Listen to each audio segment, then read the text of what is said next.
শোনালেন যে বান্দা যখন গুনাহ করার পর তার আমলের নথিটা, তার আত্মাটা কালো দাগ দিয়ে ভরে যায়, এই বান্দাটাই যখন সিদ্ধান্ত পরিবর্তন করে আর আল্লাহর সাথে কথা দেয়, ও আল্লাহ, জীবনে যত অন্যায় করেছি, আমার ভুল হয়েছে, অন্যায় আমার হয়েছে, আমি স্বীকার করতেছি, সামনের জিন্দেগিতে আমি আর গুনাহ করব না। এই কথা বলার সঙ্গে সঙ্গে আল্লাহ তাআলা তার এই হৃদয়টাকে নতুন করে আবার পরিষ্কার পরিচ্ছন্ন করে তাকে দান করেন। এজন্য একটা কমন হাদিস আমরা জানি যে আল্লাহ রাসূল সাল্লাল্লাহু আলাইহি ওয়াসাল্লাম বলেন, আত-তাইবু মিনান যামবি কামান লা যামবা লা। আল্লাহ রাসূল সাল্লাল্লাহু আলাইহি ওয়াসাল্লাম বলেন, আমার কোন উম্মত যদি গুনাহ করার পর তওবা করে, তো আমার আল্লাহ কেমন যেন ওই বান্দার প্রতি এমন রহমতের দৃষ্টি দেন যেন এই উম্মত তার জীবনে কোনো গুনাহ করে নাই। তার মানে শুধু গুনাহ ক্ষমা হচ্ছে তা না, বরং কেমন যেন আল্লাহ রাসূল সাল্লাল্লাহু আলাইহি ওয়াসাল্লাম বোঝাতে চাচ্ছেন যে আমি যখন তওবা করি তখন আমার আল্লাহ আমার এই আত্মাটাকে নতুন করে আবার প্রক্রিয়া করে আমাকে দেন। কেমন আত্মা এটা? যেটা আল্লাহ রাসূল সাল্লাল্লাহু আলাইহি ওয়াসাল্লাম বলতেছেন, কামান লা যামবা, একটা নিষ্পাপ শিশুর রূহের মধ্যে, আমলের নথির মধ্যে যেরকম কোনো দাগ নাই, নিষ্পাপ মাসুম হিসেবে তোমরা চিনো। কোন গুনাহগার বান্দা যদি 70, 80 বছর, 90 বছর, এমনকি 100 বছর পরেও জীবনের ভুল নিয়ে আল্লাহর কাছে তওবা করতে পারে, তো আমার আল্লাহ এই 100 বছরের মানুষের আমলের নথিটা ওই মাসুম বাচ্চার মতো এরকম পাক সাফ। তাহলে আয়াতের মধ্যে আল্লাহ তাআলা বান্দাকে কি করতেছেন? উদ্দীপনা দিচ্ছেন, উৎসাহ দিচ্ছেন যে বান্দা অন্যায় করেছো, অসুবিধা নাই, তুমি ক্ষমা প্রার্থনা করো, নতুন করে প্রত্যয় নাও, আমি আমার সামনের জিন্দেগিতে অন্যায় করব না, তো আমি আল্লাহ তোমার এই গুনাহগুলো ক্ষমা করব, আর এই গুনাহের জায়গাগুলোতে আমি আল্লাহ নেক আমল দিয়ে পরিপূর্ণ করে দিব। এবার একটা প্রশ্নের উত্তর দেন তো, আল্লাহ যদি আপনার আমার জন্য কোন সৎ আমল বা নেক আমল নির্বাচন করেন, তাহলে এই নির্বাচনটা কেমন হবে? যেমন বাবার পছন্দ আর ছেলের পছন্দ মিলবে কোনদিন? কোনদিন মিলবে? একজনের আবেগের পছন্দ, আরেকজনের বাস্তববাদী পছন্দ, এই দুই পছন্দ কোনদিন মিলবে না।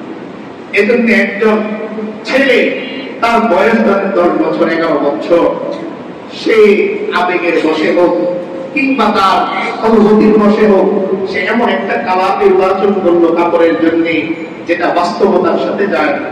এখন বাবা কি ওই কালারটা পছন্দ করবে? করবে না। কারণ বাবা সমাজ বোঝে, দেশ বোঝে, পৃথিবী বোঝে, সে জানে যে আমার বাচ্চাটাকে কোন পোশাকে সুন্দর লাগে। তো আল্লাহ তাআলা যখন বান্দার জন্য নেক আমল বাছাই করেন, আল্লাহ বলতেছেন আমি তোমার গুনাহের জায়গাগুলোকে নেক দ্বারা পরিবর্তন করব। এখন আল্লাহ যদি আমার জন্য কোনো নেক বাছাই করেন, তাহলে এই নেকের মানটা, শানটা কি হবে, এটা একমাত্র কে জানেন? আল্লাহই। আমরা আমাদের জিন্দেগিতে এই দুনিয়াতে চলতে গিয়ে খাবারের মধ্যে আমাদের ভাগ আছে। কিছু খাবার এরকম যেটা আমরা দৈনন্দিন রাখি, সকালের নাস্তা, দুপুরের খাবার, এরপর রাতের খাবার, এটা রাখি দৈনন্দিন। আর আমাদের কিছু খাবার আছে মৌসুমের সাথে, সিজনের সাথে সম্পৃক্ত। যেমন বড়ের সিজনে আমি বড়ই খাচ্ছি, এরপর কাঁঠালের সিজনে আমি কাঁঠাল খাচ্ছি, আমের সিজনে আমি আম খাচ্ছি। আমার দৈনন্দিন খাবারের মাধ্যমে আমার দেহের মধ্যে পরিশ্রম জনিত যে ঘাটতিগুলো পড়ে, এটা আমি পূরণ করি দৈনন্দিন খাবারের মাধ্যমে। আর সিজনালি যে ফলগুলো আছে, মৌসুমওয়ারি যে ফলগুলো আছে, ডাক্তারগণ এটা বলেন যে এই ফল, এই সবুজ যে শাকসবজিগুলো আছে, এগুলো খাওয়ার দ্বারা একজন মানুষের দেহের মধ্যে রোগ প্রতিরোধ ক্ষমতা, ডিফেন্সিভ যে ক্ষমতা, এটা কি হয়? বৃদ্ধি হয়। ঠিক তেমনি আল্লাহ তাআলাও আমলের মধ্যে ক্যাটাগরি রেখেছেন, কিছু আমলের মাধ্যমে বান্দার দৈনন্দিন যে গুনাহগুলো, এই গুনাহগুলো ক্ষমা হয়ে যায়। যেমন একজন মানুষ ফজরের নামাজ পড়ার পর সে ভুলের শিকার হয়ে কিছু অন্যায় করে ফেললো, তো সে যখন জোহরের সময় এসে আবার নামাজ পড়তেছে, তো ফজর থেকে জোহর পর্যন্ত যতগুলো গুনাহ, আল্লাহ এই জোহরের নামাজের ওসিলায় তার সমস্ত গুনাহগুলো মাফ করে দিয়েছেন। এবার যোহর টু আসর, আসর টু মাগরিব, মাগরিব টু এশা, এভাবে প্রতিদিনের গুনাহগুলো তার কি হয়ে যাচ্ছে, ক্ষমা হয়ে যাচ্ছে। আবার হাদিসের মধ্যে এই শব্দও আছে যে এক জমা থেকে আরেক জমা পর্যন্ত বান্দা যে অন্যায়গুলো করে, এই অন্যায়গুলো দ্বিতীয় জমাতে যখন সে আসে তো এর মাঝখানে সমস্ত গুনাহগুলো তার ক্ষমা রয়ে গেল। আমার জীবনের পেছনের যে গুনাহগুলো, যেই গুনাহগুলো একমাত্র আমি জানি আর আমার আল্লাহ জানে, এমন কিছু বড় গুনাহ আমার আছে যেটা আপনি আপনার নিজেকে জিজ্ঞেস করলে খুঁজে পাবেন এমন কি অন্যায় আছে। কোথায় আমি 10 টাকা রেখে দিয়েছিলাম, কোথায় আমি একজনকে অন্যায় ভাবে কষ্ট দিয়েছিলাম, এই গুনাহের কথাগুলো একমাত্র আপনি আর আপনার আল্লাহ জানেন। এই গুনাহগুলো জমতে জমতে পাহাড় হয়ে গেছে, তো বান্দা এগুলো ক্ষমা করাবে কি? দৈনন্দিন গুনাহ তো তার ক্ষমা হচ্ছে নামাজের মাধ্যমে, জুমার তো জুমা তার ক্ষমা হচ্ছে জুমার মাধ্যমে, কিন্তু কিছু বড় বড় অন্যায় তার থেকে যায়, যে অন্যায়গুলো ক্ষমা করার জন্য আল্লাহ তাআলা বিশেষ কিছু দিন বান্দার জন্য রেখেছেন। তেমনই একটা বিশেষ দিন লাইলাতুল বারাত বা শবে বরাত বা লাইলাতুল নিসফি মিন শাবান। এই রাতের বেলা কি হয়?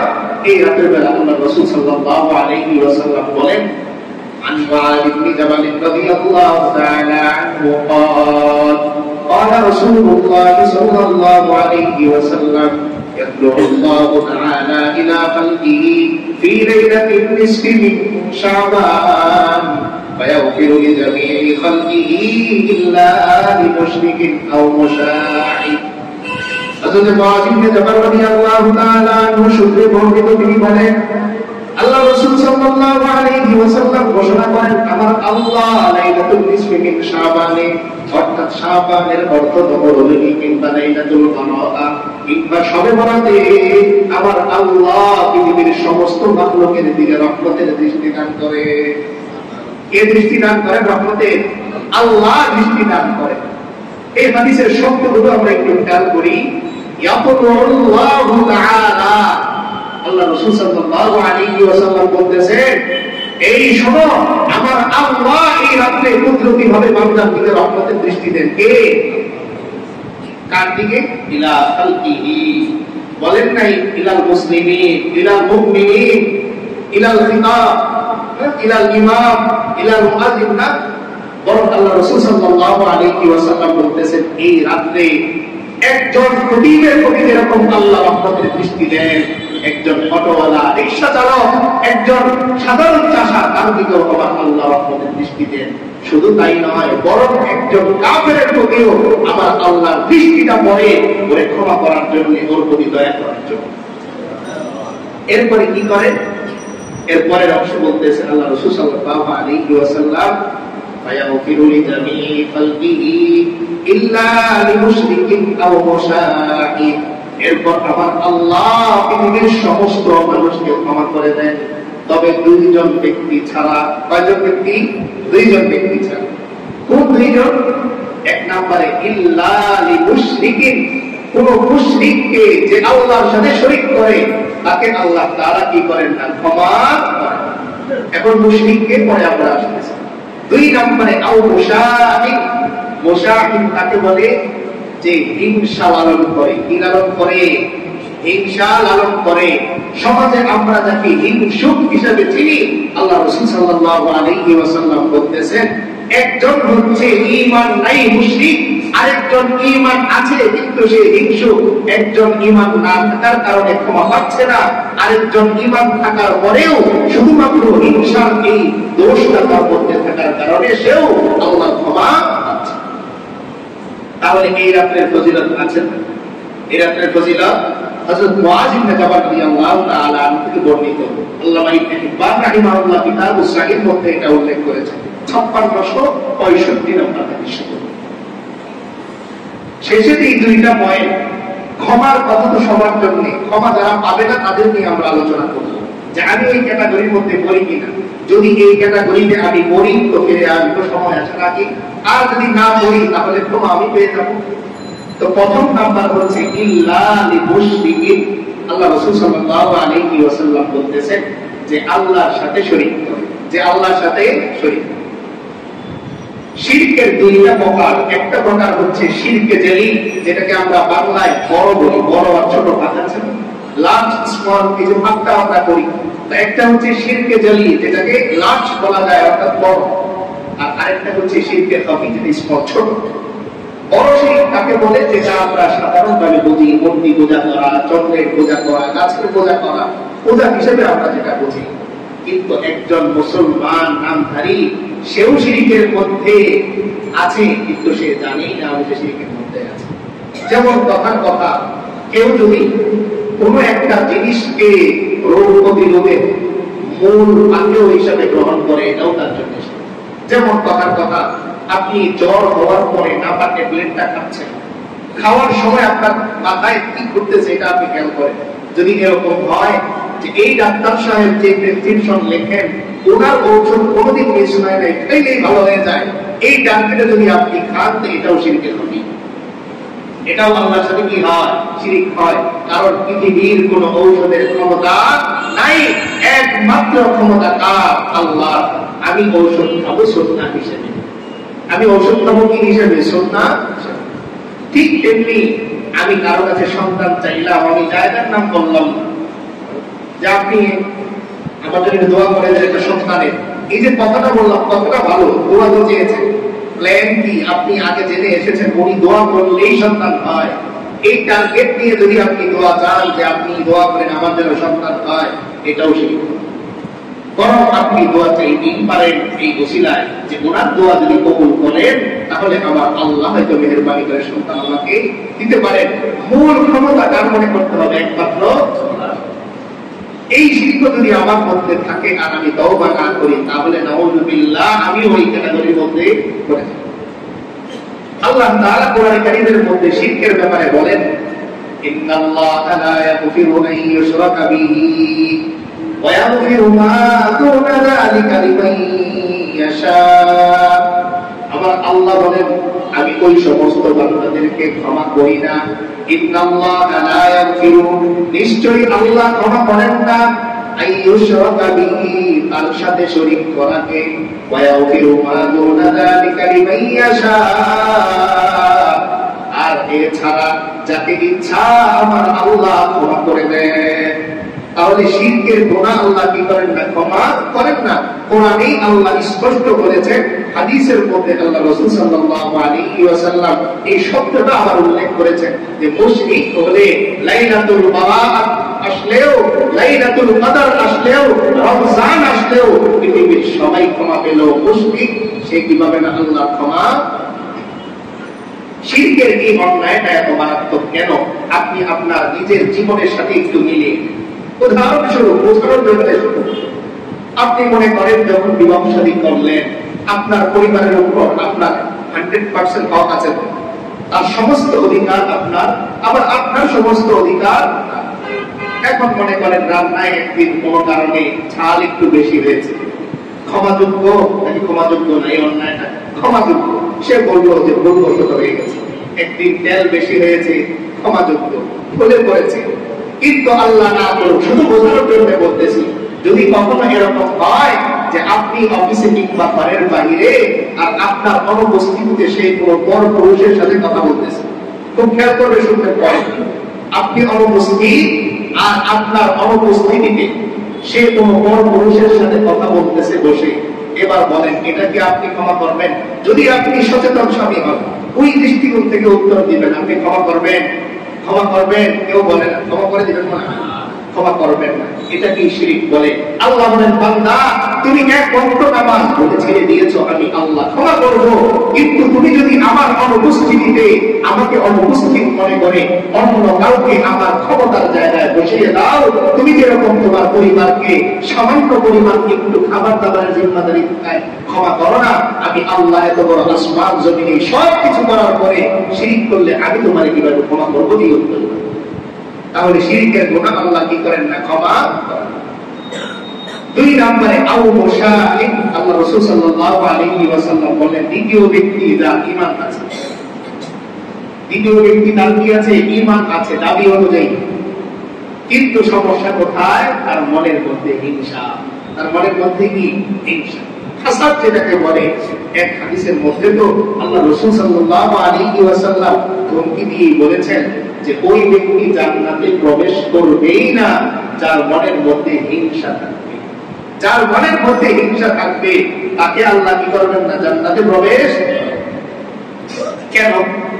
দেখেন, আল্লাহ তাআলার পক্ষ থেকে সমস্ত মুমিন মুসলমান থেকে আল্লাহ তাআলা তার হাবিবের মাধ্যমে পরিচয় করিয়ে দিলেন, আল মুসলিমু আখুল মুসলিম, মুসলমান মুসলমানের।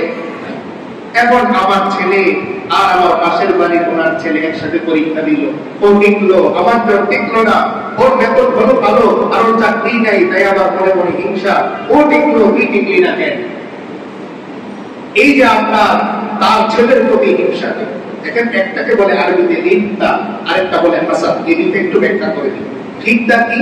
যে অমুকের ছেলেটাকে কার পর আপনি বলতেছেন আল্লাহ অমুকের ছেলেটা টিকেছে, আপনি আমার ছেলেটা টিকে, ও কত ভালো আছে, এটারে হিংসা বলে না। কিন্তু আপনার মনে যদি এটা আসে ওর চাকরি কেন হলো, ওর চাকরিটা চলে যাক, তাহলে তো ওর ছেলে আর আমার ছেলে কি হয়ে গেল, বরাবর হয়ে গেল। ও না খেয়ে থাকি, আমিও না খেয়ে থাকি, দুইজনের সমান হয়ে যাই, এমন ইচ্ছা যদি আপনার মনের মধ্যে আসে, এটাকে কি বলে? হিংসা বলে। একসাথেই চাকরি করতেন, একজনের বাড়ি 10 তলা হয়ে গেল বা 5 তলা হয়ে গেল, আপনি এখনো পর্যন্ত নিজের জমিও কিনতে পারলেন না। এখন আপনি নামাজের মধ্যে আসার পরেও মাথার মধ্যে ঘুরে আল্লাহ ও এত কিছু কেমনে করলো, সব শেষ হয়ে যায়, ও আর আমি যাতে আগের মতো বরাবর হয়ে যায়, এটাকে কি বলে? হিংসা বলে। আল্লাহ রাসূল সাল্লাল্লাহু আলাইহি ওয়াসাল্লাম বলতেছেন, এমন ব্যক্তির কেউ আল্লাহ তাআলা কি করেন না এই রাতে ক্ষমা। এখন আপনি একটু চিন্তা করবেন, যাচাই করবেন, যেহেতু এখনো সময় আছে, চিন্তা করবেন যে আমার মনের মধ্যে আমার বড় ভাইয়ের প্রতি হিংসা আছে কি না। যদি হিংসা থাকে তো সঙ্গে সঙ্গে তওবা করে নিজের পাত্রটা তৈরি করেন, কারণ এই লাইলাতুল বারাত আসার সঙ্গে সঙ্গে আমার আল্লাহ পৃথিবীর সমস্ত মানুষের দিকে রহমত দিবেন। দেখেন, পানি যখন ছাড়া হয়ে যায়, পাত্র আগে থেকে কি করতে হয়? পরিষ্কার করে রাখতে হয়। আমাদের প্রসূতিটা হলো এই যে আমি নিজেকে তৈরি করি সবে বরাত আসলে, আমি নিজেকে তৈরি করি লাইলাতুল কদর আসলে, অথচ আল্লাহ রমজান আসার 15 দিন আগেই আমাকে একটা প্রশিক্ষণের দিন দিয়ে দিলেন যে বান্দা তুমি যে রমজানের রাত জাগবে, রমজানে যে তুমি কোরআন তেলাওয়াত করবে, নামাজ তুমি পড়বে, দান সাদকা তুমি করবে, তো আগে থেকেই প্রশিক্ষণ শুরু করো। এই যে লাইলাতুল বারাত তোমাকে আমি দান করলাম, যেটাকে শবে বরাত হিসেবে চিনি, এই রাতে তুমি একটু প্র্যাকটিস করো যে আগামী রমজানে তুমি তোমার নিজেকে এইভাবে পরিচালনা করতে পারবে। লাভটা কোথায় জানেন? এই রাতে যদি আপনি রমজানকে টার্গেট করে যে আমি রমজানের প্রস্তুতি স্বরূপ আজকের রাতে ইবাদত করতেছি, রমজানকে টার্গেট করে, আর আল্লাহ না করেন যদি আপনার সিদ্ধান্ত এরকম হয় যে আগামী রমজান আপনি পেলেন না, তো আপনার এই প্ল্যান করে প্রশিক্ষণের টার্গেটে আমল করার কারণে আল্লাহ তাআলা রমজানের সওয়াব কবরের মধ্যে আপনাকে দান করে দিবেন। তাহলে দ্বিতীয় নম্বরে ক্ষমা পাবে না কে? শক্তি পাবে না, ক্ষমা পাবে।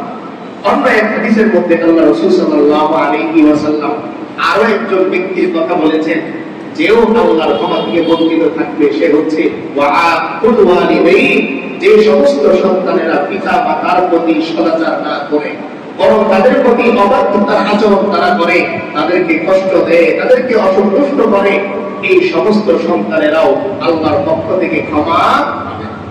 তাহলে দ্বিতীয় শ্রেণী কারা? যারা বাবা মাকে কি দেয়? কষ্ট দেয়। এই পয়েন্টে আমরা একটু কথা বলবো, সেটা হলো এই বাবা মাকে কষ্ট দেওয়ার জন্য জীবিত থাকা জরুরি না, বরং আপনি চাইলে আপনার বাবা মা কবরে থাকার পরেও তাদেরকে কষ্ট দিতে পারেন, এই সুযোগ আছে। কিভাবে? যে আপনার বাবা তার যে সম্পদ আছে, যে টাকা আছে, অর্থ আছে, এই অর্থ থেকে সে আল্লাহর রাস্তায় খরচ করত, দিনের যে কাজগুলো আছে এখানে দিত, কিন্তু আপনি মালিক হওয়ার পরে বন্ধ করে দিন যে না আপা বুঝতো না, মাদ্রাসায় 50,000 করে দিয়ে দিন, 1 লাখ করে দিয়ে দিত, এখন আপনি এটা বন্ধ করে দিলেন, তো অটোমেটিক আপনার বাবার রোগের কাছে এই কষ্ট পৌঁছে যাবে। আরো একটা পদ্ধতি কি?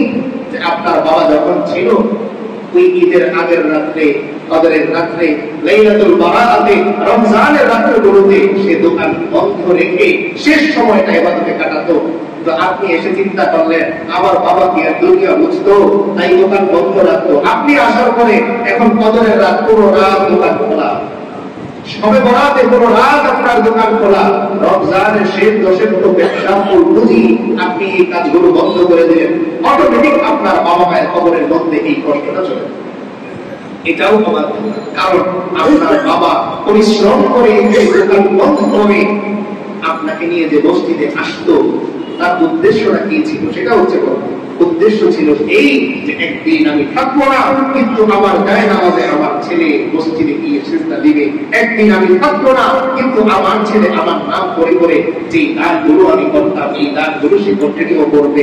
একদিন আমি থাকবো না, আগে আমার যে সমস্ত বন্ধু বান্ধবদের খোঁজ রাখতাম, আমার উপস্থিতিতে আমার সন্তান তাদের খোঁজ রাখবে, কিন্তু আপনি এই একটাও করতেছেন না। তো আপনার বাবা মা কবরে থাকা সত্ত্বেও তাদের কাছে অটোমেটিক আপনার এই কষ্টগুলো পৌঁছাচ্ছে।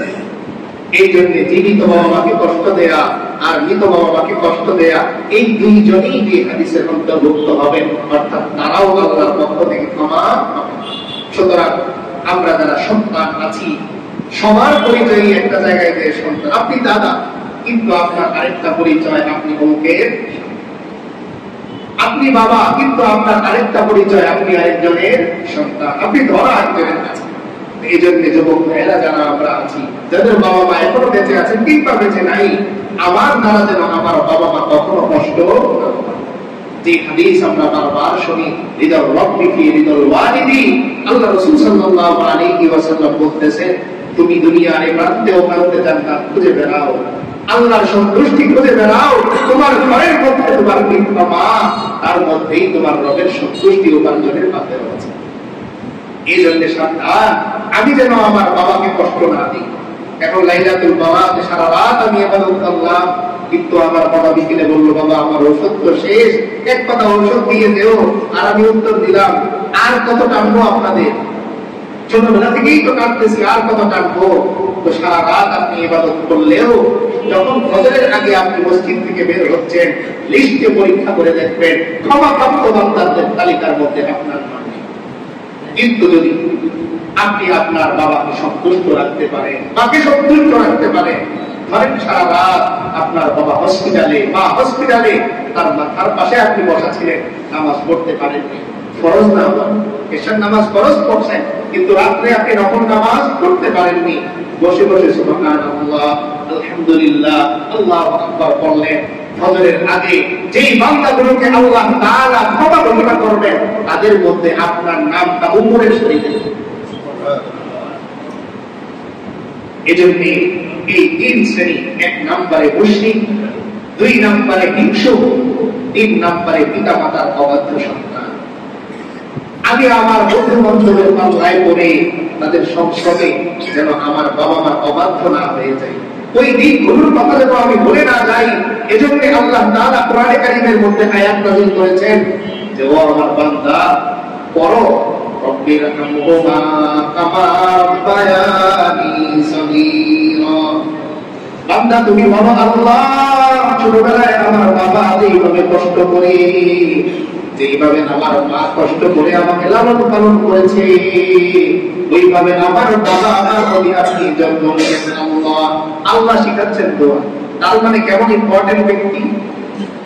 আল্লাহর ইবাদতের পরেই আল্লাহ তাআলা সবচেয়ে বেশি গুরুত্ব দিয়েছেন যে, বান্দা আমার ইবাদত থেকে পারে হয়ে তুমি তোমার বাবা মায়ের প্রতি শ্রদ্ধাশীল হও, যত্নশীল হও।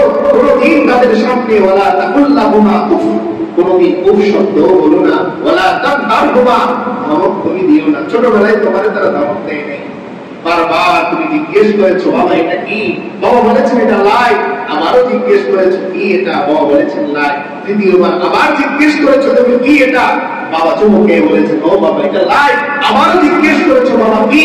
বাবা আবার ওকে টেনে নিয়ে বলেছেন এটা লাই। কোনদিন রাগ করেন নাই।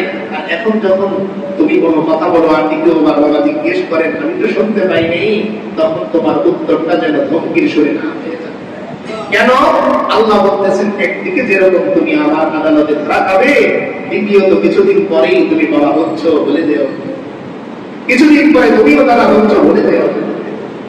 এজন্য একটা বিষয় আমরা এর সাথে দিয়ে যে সম্পৃক্ততাই বলা মনে রাখবো। আমরা অনেকে এটা করি, বাহির থেকে যখন কোনো জিনিস আনতেছি তো প্রথমেই আমি আমার সন্তানের হাতে দিচ্ছি, অথচ পাশে আমার মা বসে। আমি বাহির থেকে কোনো জিনিস এনে প্রথমেই আমার পুলিশের হাতে দিচ্ছি, অথচ পাশেই আমার বৃদ্ধ বাবা বসা। মনে রাখবেন, একদিন আপনি এরকম পাশের সিটে অসহায় হয়ে বসে থাকবেন, আর আপনার সন্তান এই ফলের যে প্যাকেটটা আছে আপনার সামনে দিয়ে নিয়ে আপনার নাতির হাতে তুলে, আপনি বলবেন এটাই শান্তি, কিন্তু মনকে বানাতে পারবেন না। কারণ এই সন্তানের জন্যই তো আপনি একদিন আপনার মাকে অবহেলা করেছেন, এই সন্তানের জন্যই একদিন আপনার বাবাকে আপনি অবহেলা করেছেন। তাই আপনি যখন বাবা হবেন তখন আপনার সন্তান বলবে, ও বাবা, বাবার সামনে দিয়ে নিয়ে নিজের স্ত্রীর হাতে তুলে দেয়া তো আপনার থেকেই আমি শিখেছি। আপনার সামনে দিয়ে নিয়ে নিজের স্ত্রীর কাছে তুলে দেয়া তো আপনার থেকেই শিখেছি। কারণ আমিও ছোটবেলায় দেখেছি আমার দাদু পাশে বসা থাকতো অসহায়ের মতো, আর আপনি ফলটা এনে আমার হাতে দিয়ে দিতেন। আজকে তো আপনার প্রশিক্ষণ দেয়া, আপনার প্রশিক্ষণে প্রশিক্ষিত হয়েই তো আমি কাজ করতেছি। এজন্য আমি আমার ভালোর জন্য খেয়াল রাখবো, যদি আমার বাবা কিংবা মা বেঁচে থাকেন, বাহির থেকে একটা জিনিস নিয়ে আমার বাবার হাতে তুলে দিব, যে হাসিটা দিবেন, এই হাসিটার কারণে আল্লাহ আপনার আমল নামায় একটা কবুল হতে। যেই মুহূর্তে বাবা হাসে, খুব মনে রাখবেন, যেই মুহূর্তে আপনার মা আপনার দিকে তাকিয়ে হাসে, ওই মুহূর্তে আবার আল্লাহ আপনার দিকে কবুল দিয়ে তাকিয়ে হাসে। আপনার বাবার হাসির মধ্যেই আমার আল্লাহ সন্তুষ্টি হাসি নিহিত, আপনার মায়ের হাসির মধ্যেই আমার আল্লাহ হাসি আর আনন্দ নিহিত। এজন্য খুব খেয়াল রাখবেন এই জিনিসটা। আপনার মা বৃদ্ধা কিংবা বাবা বৃদ্ধ হয়ে আছেন, প্রথমে জিনিসটা তার হাতে নিয়ে দিবেন, দেখবেন তিনি মুখে দেবেন, কোনোদিন দেবেন, তিনি ডাক দিয়ে ঠিকই তার নাতির হাতে কিংবা আপনার স্ত্রীর হাতে তিনি তুলে দিবেন, কিন্তু বিনিময়ে কি পেলেন? আর একটা হাসিতে আপনি আপনার রবের একটা হাসি বোনাস হিসেবে পেয়ে গেলেন।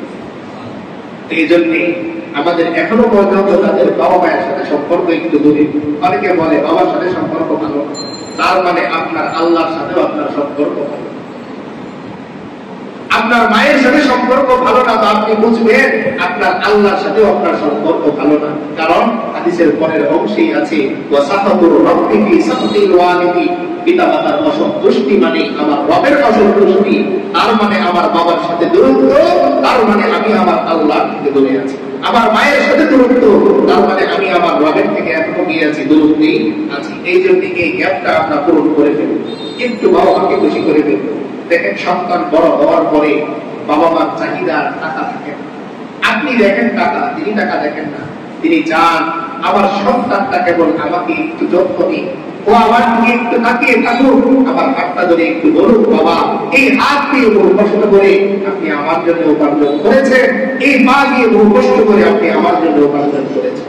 কত রিক্সাওয়ালা ভাইদের দেখা যায়, জিজ্ঞেস করলে সন্তান বড় চাকরি করে, কিন্তু সন্তান তার খোঁজ নেয় না। কি জবাব দেব আমি আল্লাহর কাছে? যদি আমার আল্লাহ ওই দিন বাবার হাতটা কেবল আমার স্বপ্নে ধরেন আর বলেন, দেখো তো এই হাতের মধ্যে কি দেখা যায়, ভিডিও ক্লিপের মধ্যে আসবে এই যে অটো নিয়ে রিক্সা নিয়ে ফজরের সময় বের হয়েছে, সেই রাত্রে 12টায় তিনি ফিরেছেন, এর জবাব কিন্তু আমার আপনার কাছে নাই। এজন্য আমি যেন তৃতীয় ব্যক্তি না হই, আমি যেন দ্বিতীয় ব্যক্তি না হই। যদি আমার বাবা মার সাথে সম্পর্ক দূরত্ব থাকে, আমার আজকে এই বেলা ডোবার আগে এখন যে নামাজ পড়ি, যেন আমি আমার এই সম্পর্কটা ঠিক করে নিই। তাহলে এক নম্বরে যদি আমার মধ্যে বিন্দু পরিমাণ কোন শিরকের দ্বন্দ্ব থাকে, এটা আমি দূর করবো, তওবা করবো। আমার অন্যায় থাক বা না থাক, পৃথিবীর এমন কেউ তো নাই যার অন্যায় নেই। এজন্য আজকে নামাজের পরেই মনে মনে আমি তওবা করবো, আল্লাহ পিছনের জিন্দেগিতে যে অন্যায়গুলো করেছি, আমি কথা দিচ্ছি আর জীবনে অন্যায় করব। কথা দেন, কথা দিতে তো অসুবিধা নেই, আল্লাহ জানেন আপনি আবার যে অন্যায় করবেন।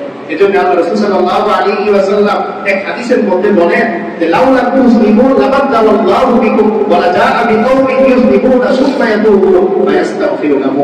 যে তোমরা যদি অন্যায় না করতে, তাহলে আবার আল্লাহ তোমাদেরকে ধ্বংস করতেন। এমন এক জাতি নিয়ে আসতেন যারা অন্যায় করতো আর সিজদার করে কাঁদতো, আল্লাহ আমি ভুল করেছি, আমি অন্যায় করেছি, এই সারেন্ডার তারা করতো আর আল্লাহ তাদের ক্ষমা করতেন। এজন্য আজকে আমরা ওয়াদা করবো আল্লাহ পিছনে যা করেছি আর করবো না, সামনের জীবনটা আমি সুন্দর করে কাটাবো। এবং আজকে রাত্রে যে ইবাদত গুলো আমরা করতে পারি ছোট্ট করে বলে দিচ্ছি, এরপর আলোচনা হবে আবার ইনশাআল্লাহ বাদ বাকি। এক নম্বরে হচ্ছে তওবা। প্রথমেই আমি কি করবো? তওবা করবো। প্রথমেই নামাজ না, আগে তওবা করবো, আগে নিজেকে পরিষ্কার করবো। তওবা শেষ, এবার আমি একটু কোরআন তেলাওয়াত করি। না পারলে যে কোরআন তেলাওয়াত করতে পারে তারে বলি, ভাই একটু পরে আমি শুনি। 2 নম্বরে আমি নফল নামাজ পড়তে পারি। 3 নম্বরে গুরুত্ব দিব যেটা বিশেষভাবে অন্য আমলের সাথে আমি যেন আমার বাবা মায়ের কবর যদি থাকে জিয়ারত করি। ওনারা বড় হয়তো ভাই আমার দিকে তাকিয়ে আছে, আমার সন্তান আমার জন্য কি পাঠাবে। এজন্য যাদের বাবা মার কবর একটু দূরে আছে তারা এখান থেকেই দোয়া করবো, আর যাদেরটা কাছে যাওয়া সম্ভব যে একটু জিয়ারত করে আসবো। পাশাপাশি আমরা নফল সদকা দিতে পারি, নফল সদকা আল্লাহ সন্তুষ্ট দিতে পারি। এভাবে আমরা আমাদের এই রাতটাকে সুন্দর করে কাটাবো। পাশাপাশি যে 3 প্রকারের কথা আমরা বললাম, যারা আল্লাহর ক্ষমা থেকে বঞ্চিত থাকবে, 1 নম্বরে মুশরিক, শিরক যদি আমার মধ্যে থাকে আমি যেন এটা ঠিক করে নিই তওবা করে। 2 নম্বরে হিংসা যদি থাকে এই হিংসা যেন আমি দূর করে নিই। আর 3 নম্বরে হচ্ছে পিতামাতার সাথে যেন অবাধ্যতা আমার না হয়। আল্লাহ তাআলা আমাদের সকলকে এই 3 শ্রেণীর মানুষ থেকে মুক্ত থেকে আল্লাহর ক্ষমা পেয়ে এই রাতটিকে সম্পূর্ণ আমলের মাধ্যমে ইবাদতের মাধ্যমে কাটানোর তৌফিক দান করে। যে কয়েকটি কথা বলা হলো আল্লাহ তাআলা আমাদের সকলকে আমাকে সহ আমল করার তৌফিক দান করে। আমিন ওয়া আখিরু দাওয়ানা।